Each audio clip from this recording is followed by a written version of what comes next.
Alright, so isang magandang umaga sa inyong lahat, my grade 11 students.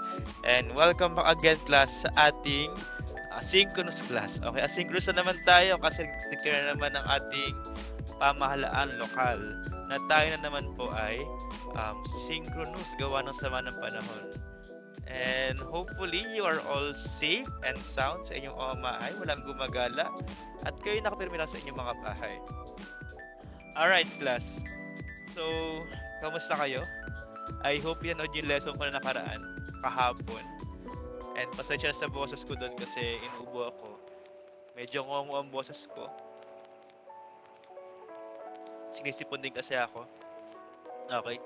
So ngayon sana medyo okay na. Sinapagpahinga na and hindi na masyadong sinisipon. Alright, so kahapon pinag-usapan natin ang domain and range ng function given graphs or illustration. But how about now? Okay? Punta tayo sa topic kung saan hindi na tayo mag-observe, kundi tayo ay magsosolve na. Alright? So, now we will determine the domain and range of our function as an equation. Alright? So, dito sa ating topic, magpo-focus sa tatlong function, tatlong equation. That is the linear, radical, and rational function. Alright? So, I hope you are familiar with the linear, radical, and rational. Okay, so quick recap lang. What do you mean by linear function? So, okay. When we say linear function, ito yung mga function na, or equation na pwede nyo gawing form na y equals mx plus b. For the standard form, ax plus by is equal to c. Okay? And as you can see, ang ating x and y, as you can see, laging 1 ang kanyang exponent. Sir, wala mo nakikita exponent eh. Class, automatic po. Wala kayo nakikita, automatic, ano po yan? That is equal to 1, not 0 ha. Kasi common lang ginagawa ng mga bata. Sir, 0 ba exponent na kasi invisible? No, that is equal to 1. Kung y squared na yan, x squared na yan, hindi na masasabing linear yan. Okay, example ng linear. 2x plus 3y is equal to 4. That is a linear function kasi 1 exponent x, 1 exponent ni y, hindi 0. That is 1 invisible, 1. Next, we have radical function. What do you mean by radical function? When we say radical function, ayan po yung mga square root, cube root, fourth root, fifth root, and so on. Example, y is equal to the square root of 2x. Basta yung mga radical symbol, that is radical function. Okay, hindi lang square root even cube root, fourth root, fifth root. Lahat po na may root, that is radical function. Sorry class, naroon ako ng tubig. Simulan sa batang lamunan ko. But again, radical function, lahat na may square root, cube root, etc. Next, we have rational function. Sorry. Pag rational naman po, ito yung pinakaayaw nyo. Ito yung merong a over b. Halimbawa, 2 all over x plus 1, meron tayong denominator. That is rational function. Okay? Ayan po yung tatlong focus natin. Pero ang pinakamadali dyan, of course, the linear function. Okay, bakit kaya madali ang linear function? Do you know the graph of a linear class? Do you know the graph of a linear function? Pag sinabing linear, straight line lang yan. Continuous yan. Going from left side to right side, down to up. Okay? Wala siyang katapusan. Therefore, kapag binigyan tayo ng linear function or linear equation like 3x minus 1 is 3x minus y is equal to 4, automatic yan. Nakalagay na, oh. It is the set of all real number. The domain and range, automatic, that is ER. What do you mean by ER? All sets of real number. Or simply negative infinity to positive infinity. Sir, bakit po kaya ganun ang ating linear function? Ganyan po ba siya palagi? Yes, if our linear equation is continuous. Bakit? If we draw any linear equation, just like this, ang laging graph nan, baguhin ko yung kulay, pasensya na sa aking drawing. Ayan, halimbawa, ganyan. As you can see, our graph extends from left side to right side. Continuous yan. And from the bottom to top. Patuloy ang kanyang paglawak pa kaliwa pa kanan. Patuloy ang kanyang paglawak from bottom to top. Therefore, it includes all sets of real number from the x-axis and the y-axis. Therefore, class, automatic na, huwag na kayong magtanong, Sir, paano po ang let's say 2y minus x is equal to 7. Matik yan. That is linear kasi 1 tapos ito ay 1. Automatic, that is ER. Huwag na magtanong, huwag nang mag-solve. Matik na yan. That is always ER. All sets of real numbers. Okay? So, yan ang pinakamadali.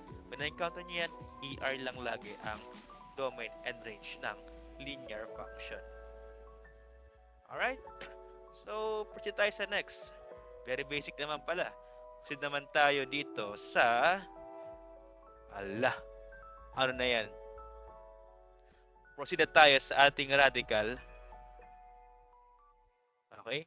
Radical function.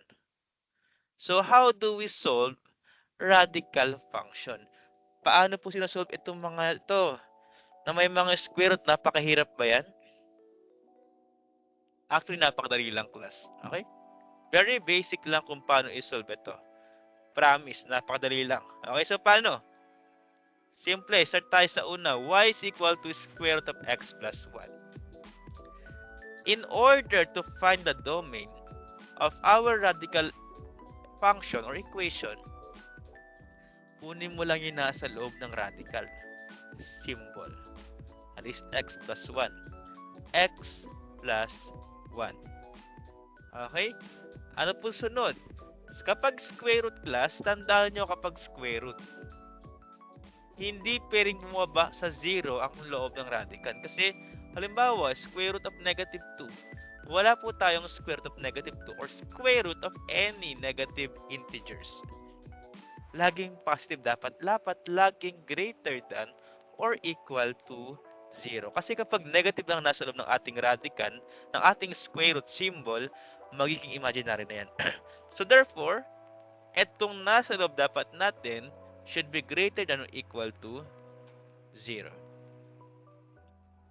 Okay? Ano po ang next? Ang next na punan, edi kailangan gawin natin, lipat-lipat na. Or yung ginagawa ni Ma'am Len, use addition property of equality. So, paano yun? So, kailangan matira ang x dito. So, kailangan gawin, ilipat yung 1 sa kabila. Paano ko magagawa yun? Yung since x plus 1 yan, kailangan ko matanggal si plus 1. Paano ko matatanggal si plus 1? Ibawasan ko rin siya ng isa para maging 0 siya. And since nagbawas tayo ng isa dito, kailangan magbawasin tayo ng isa para balance. Nagbawas ka dito ng isa, magbawas ka rin ng isa sa kanan.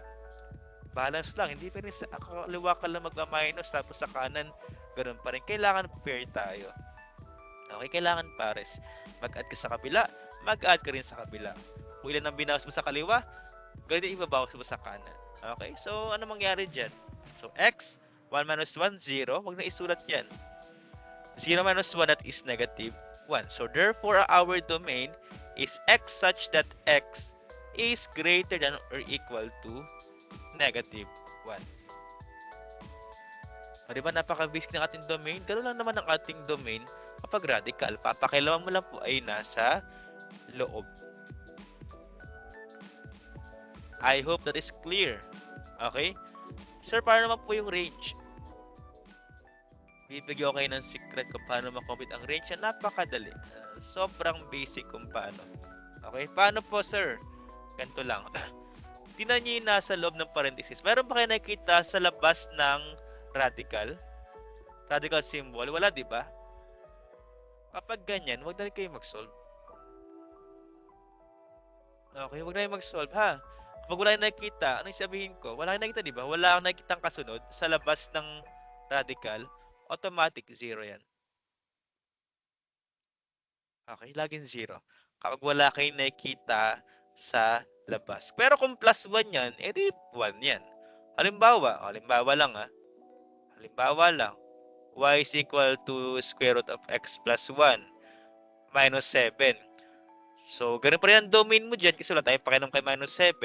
Pero ang range mo na dyan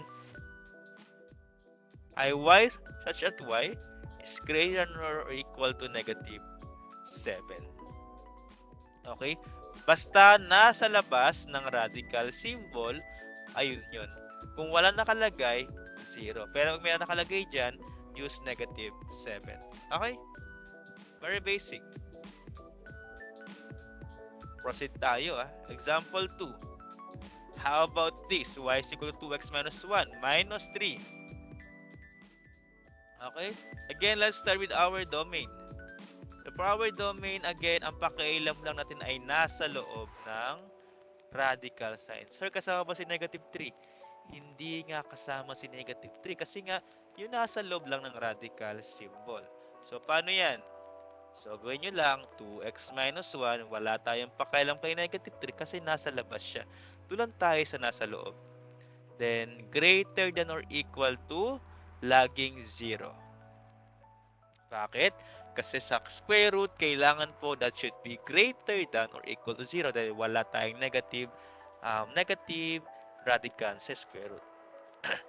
Next, anong gagawin natin? Kagaya ng ginagawa ni Ma'am Len, minus 1, para matagal ko yung minus 1, mag-add ako ng plus 1.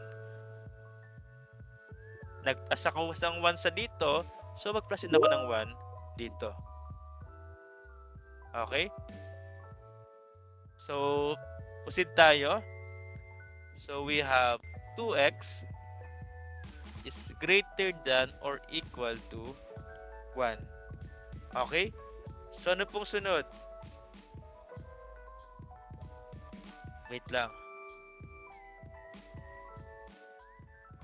Okay, after none, ayan, divide both sides by 2 na. Divide both sides by 2, x is greater than or equal to 1/2. So, therefore, itong ating range. Okay? I hope that is clear. Ayan ang ating domain pala. Ano sasabi kong range? Domain natin yan. Okay? So, how about yung ating range? Kailangan pa bang isolve yan? Okay? So, hindi na kailangan pang isolve yan, class. Bakit? Meron pa tayo nasa labas sa 2x minus 1. Sa labas ng radical, meron. Ano? Negative 3. So, therefore, y such that y is greater than or equal to negative 3. No more solution. Just copy kung ano yung nasa labas ng radical. Okay? I hope that is clear. Alright? So, ganun lang kasimple, class. Diba? Very basic lang. So, ngayon, try nyo naman to.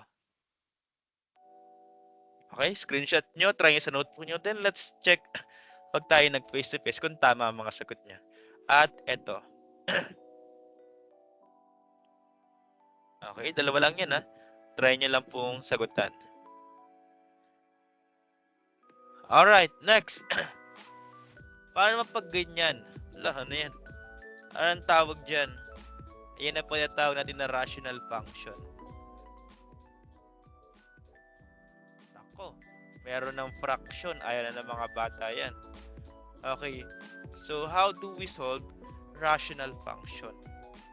Actually, madali lang din, class. Walang problema. Huwag napaka-complicate din ng mga bagay-bagay. Napaka-simple lang ng sagot sa ating mga problema. Let's start with y is equal to 2 all over x minus 3. Paano kaya yan? Let's start with our domain. Kung sa ating radical, ang ginagawa natin, kinukuha natin nasa loob ng radical sign, this time sa domain naman ito, ang kakailangan natin kunin ay yung nasa denominator o yung nasa ilalim ng ating fraction. Okay, kunin mo yung nasa ilalim. So, we have x minus 3. This time naman po, di ba, nung bata tayo, tinuruan tayo na pag meron tayong 0 sa ilalim, hindi pwede yan. Ibig sabihin, a 0 denominator is not allowed. So therefore, our denominator should not be equal to 0. Because any number divided by 0 is always that is indefinite, undefined. Okay? So, bawal siya mag-equal to 0. So, instead na greater than or equal, kapag rational naman po, not equal to 0. Alright? So, paano na yan? O, edi, ayun na. Lipat-lipat na. X. Kaya na ginagawa ni Ma'am Len, negative 3. Para matanggal ko yung negative 3, mag-add ako ng 3. Eh, nag-add ako ng 3 sa kabila. So, kailangan gawin, mag-add din ako ng 3 sa kanan. Para balance lang tayo. Okay? So, negative 3 plus 3, 0 na. So, x is not equal to 0 plus 3, 3.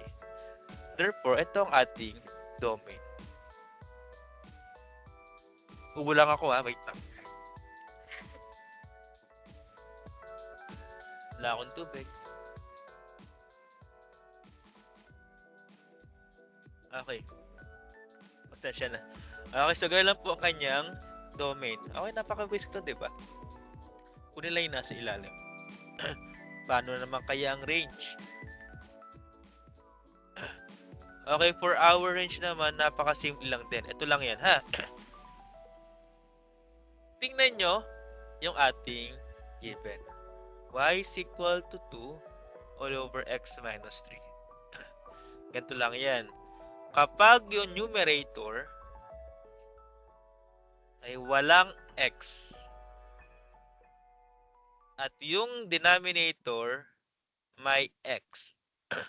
Okay, numerator walang x, denominator may x, automatic ang ating y. Okay, walang x, merong x, 0. Okay, pakitandaan ha. Kapag walang x sa numerator at yung denominator may x, automatic our y or ating range is y such that y is not equal to 0. Ayan ang kanyang range. O diba, napakadali lang naman. Okay? Very basic. Kayang-kaya kahit kaya sagutan ng 30 seconds. Okay, next example. Dali naman na. Hirapan naman natin. O, ito na lang. Okay? Ito na lang. So, paano sagutan to? Y equals 3x minus 1 is all over 4x plus 1. So, how do we solve this? Okay, simple lang. Huwag magpanik. Again, pagkuha ng domain natin, kunin yung nasa ilalim. So, 4x plus 1. Since bawal mag-equal to 0 ang ilalim, lagay nyo not equal to 0. Next, kailangan matanggal yung plus 1. So, gawin ko, para matanggal ko yung plus 1, edi ako ay magsusubtract ng, bagawin ko yung kulay para kay Marito, magsubtract ako ng 1. Okay? Tapos, equal to 0. Nagsubtract ako ng 1, edi kailangan ko din magsubtract ng 1 sa kanan. Para pantay lang. Walang inggitan. Okay? So, next, maging 1 minus 1, 0 na yan. So, 4x is equal to negative 1. Class, baka mamaya sabihin nyo, sir, lagi bang plus 1 or minus 1? Hindi. Nagkataon lang na ito ay 1. Kung ito ay 2, edi mag-plus, edi kayo mag-minus 2. Parehas. Okay? Kung ngayon ay 4, edi mag-plus 4, minus 4 kayo. Okay? So, proceed tayo. Not equal dapat yan. Divide both sides by 4. Therefore, x should not be equal to negative 1/4. Therefore, this is our domain. Ngayon, paano yung range? Sir, paano na yung range natin dyan? Okay, kasi ang ating range dyan, meron ng x sa taas, meron pang y sa ilalim. Meron pang x sa ilalim. Okay, may x. At meron ding x. So, paano ko na makukuha ang kanyang range? Napakasimple lang din. Paano? Tingnan mo lang yung may x. Okay? Para makuha mo yung y, such as y. not equal to. Tingnan mo yung dalawang may x. Si 3x at si 4x. Ano pong gagawin dyan, sir? Tanggalin mo na yung x nila. Ano mo titira? 3. Ito ay over 4. Ito na ang ating range. 3/4. O, diba napakasimple lang? Okay? Di niya alam. Though merong mahabang step, ituro ko na lang yun sa face-to-face. Pero ito yung pinaka-shortcut natin. Okay? Pag may x, parehas may x, numerator denominator, wala tayong pakialam kay negative 1, positive 1. Ang pakialam lang ay yung may x. Okay, then kunin mo lang yung kanyang numerical coefficient, 3 and 4. So, 3 all over 4. Okay? So, ngayon, sige nga, values integration na tayo sa part 1 light. How can you integrate the value of nationalism and patriotism to our topic about domain and range of a function? Paano nyo kayo ay mali pang spelling ko, patriotism, should be patriotism. So, paano kaya may relate yung nationalism and patriotism sa pagkuha ng domain and range ng ating function? Do you have any idea? Okay.